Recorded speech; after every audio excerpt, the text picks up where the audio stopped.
Kamusta na kayong lahat dyan? Sana nasa mabuti kayong kalagayan. Happy birthday nga pala, Sheryl. On Monday. Ilan taong ka na ba?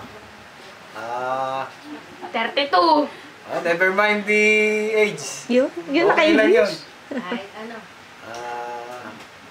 Sana lagi kayong nasa mabuting kalagayan dyan lahat. Yung mga anak mo naman, huwag mo masyadong alalahanin at marami namang nag-aalaga dito. Kaya lang, talagang makukulit. Makukulit talaga, lalo si Roan. Ang merienda, Ano merienda? wala. Lahat ng tinapay sa bakery, nabili ko na ata lahat.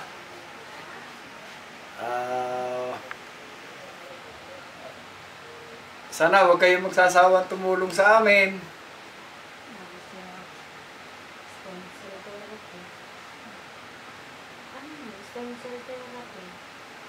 Basta yung mga anak mo, huwag mong ganong problemahin.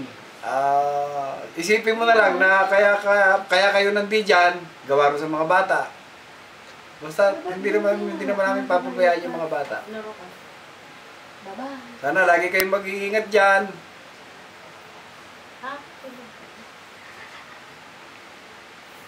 Happy birthday uli. Bye-bye.